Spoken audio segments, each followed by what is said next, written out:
ಶಾಂತಕ್ಕಾಗಿ ಹೋರಾಟ, ನ್ಯಾಯ ಬೇಕು, ನ್ಯಾಯ ಬೇಕು, ಶಾಂತಕ್ಕಾಗಿ ಹೋರಾಟ, ನ್ಯಾಯಕ್ಕಾಗಿ ಹೋರಾಟ. ಶಾಂತಕ್ಕಾಗಿ ಹೋರಾಟ.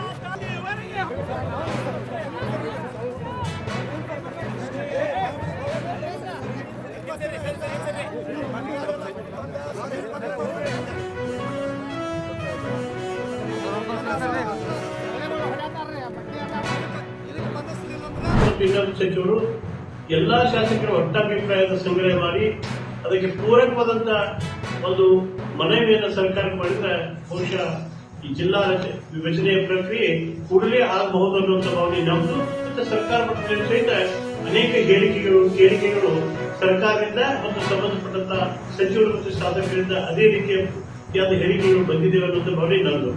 ಅದನ್ನೆಲ್ಲ ನೀವು ನೋಡಿದ್ವಿ. ಆದ್ರೆ ಈ ಒಂದು ಸಂದಿಗ್ಧ ಬಂದ್ಬಿಟ್ಟೆ ನಾವು ಕಾಲಾವಕಾಶ ಕೊಟ್ಟು ಜಿಲ್ಲಾ ವಿಭಜನೆ ಪ್ರಕ್ರಿಯೆ ಮಾಡ್ತು ಅಂದ್ರೆ ಅದು ಬಹುಶಃ 2 ವರ್ಷಗಳವರೆಗೆ ಮುಂದಿರುವಂತ ಕಾನೂನಾತ್ಮಕ ತೊಡಕು ಬಂದ್ಬಿಟ್ಟಿದ್ದೇವೆ. ತಮಗೆಲ್ಲ ಗೊತ್ತಿದ್ದ ಹಾಗೆ ಕೇಂದ್ರ ಸರ್ಕಾರ ಅಧಿಕೃತವಾಗಿ 2026 ಮತ್ತು 27ರಲ್ಲಿ ಜನಗಣತಿ ಮಾಡ್ತೀವಿ, ಅದರ ಪ್ರಕ್ರಿಯೆ ಪ್ರಾರಂಭ ಆಗ್ತಿದೆ ಅನ್ನುವಂತ ಒಂದು ನಿರ್ಣಯವನ್ನು ಅಧಿಕೃತವಾಗಿ ಸರ್ಕಾರ ಮತ್ತು ಜನಗಣತಿ ಆಯೋಗ ಮಾಡಿದೆ. ಅದು ಪೂರಕವಾಗಿನ ಇವತ್ತು ಜನಗಣತಿಗೆ ಸಂಬಂಧಪಟ್ಟ ಹಾಗೆ ಇವತ್ತು ಕೇಂದ್ರ ಸರ್ಕಾರದ ಅಧಿಕೃತವಾದ ಆದೇಶ ಹೊರಬಿದ್ದಿದೆ.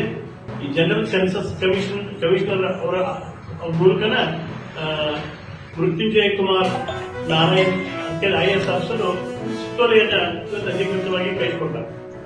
ಬಹುಶಃ ಇದು ರಾಜ್ಯದ ಗಮನಕ್ಕೆ ಹೋಯ್ತಿ, ಪ್ರತಿಯೊಬ್ಬರ ಗಮನಕ್ಕೆ ಹೋಯ್ತಿ. ಕೇಂದ್ರ ಸರ್ಕಾರ ಅದರ ಜನಗಣತಿ ಆಯೋಗ ಅಧಿಕೃತವಾಗಿ ಮಾಡಿದಂತ ಸುತ್ತೋಲೆ ಇದೆ. ಇದೊಂದು ರೀತಿ ಅಧಿಕೃತ ಆದೇಶ. ಅದರಲ್ಲಿ ಸ್ಪಷ್ಟವಾಗಿ ಒಂದು ಮಾತನ್ನು ಏನು ಹೇಳಿಬಿಟ್ಟಿದ್ದಾರೆ ಅಂದ್ರೆ ಇವತ್ತೇನು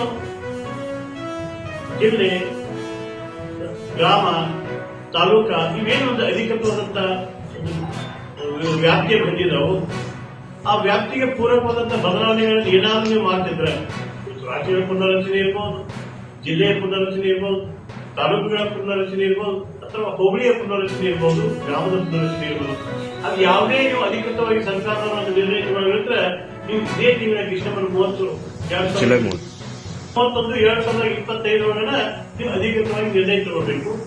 ಯಾಕಂದ್ರೆ ನಾವು 2 ಹಂತದ ಜನಗಣತಿ ಪ್ರಕ್ರಿಯೆಯನ್ನು ಪ್ರಾರಂಭ ಮಾಡ್ತೀವಿ. ಮೊದಲ ಹಂತ ಕ್ಷೇತ್ರಗಳ ಮನೆಗಳ ಗಣತಿ ಮಾಡ್ತೀವಿ. ಅದು ಏಪ್ರಿಲ್ ತಿಂಗಳ ಪ್ರಾರಂಭ 26. ಇನ್ನು 2ನೇ ಹಂತದೊಳಗೆ ಅಧಿಕೃತವಾಗಿ ಜನಗಣತಿಯನ್ನ 2027 ಫೆಬ್ರವರಿಯಿಂದ ಪ್ರಾರಂಭ ಮಾಡ್ತೀವಿ ಅಂತ ಸೂಚನೆ ಕೈಸಿದ್ದಾರೆ. ಆ ಕೇಂದ್ರ ಸರ್ಕಾರದ ಜನಗಣತಿ ಆಯೋಗದ ನಿರ್ದೇಶನ ಅಂದ್ರೆ ಅದು ಕೇಂದ್ರ ಸರ್ಕಾರದ ನಿರ್ದೇಶನ.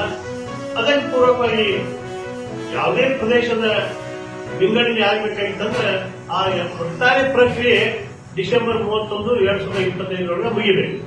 ನಮ್ಮ ಮುಂದೆ ಇರುವುದೇ 2-3 ತಿಂಗಳ ಸಮಯ. ಅಂತ ಸಂದರ್ಭದೊಳಗೆ ನಾವು ರಾಜ್ಯ ಸರ್ಕಾರವನ್ನ ಒತ್ತಾಯ ಮಾಡ್ತೀವಿ.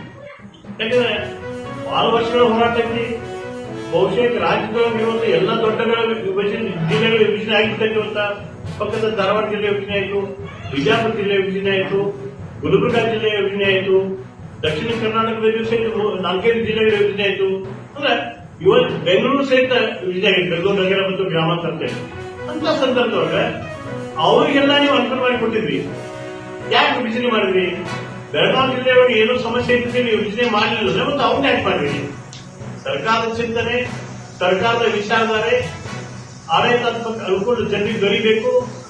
ಎಲ್ಲ ಕ್ಷೇತ್ರಗಳ ಅಭಿವೃದ್ಧಿ ಆಗಬೇಕು. ಅಭಿವೃದ್ಧಿ ಆಗಬೇಕಾಗಿದ್ದರೆ ದೊಡ್ಡ ಜಿಲ್ಲೆಯಿಂದ ಸಾಧ್ಯ ಇಲ್ಲ.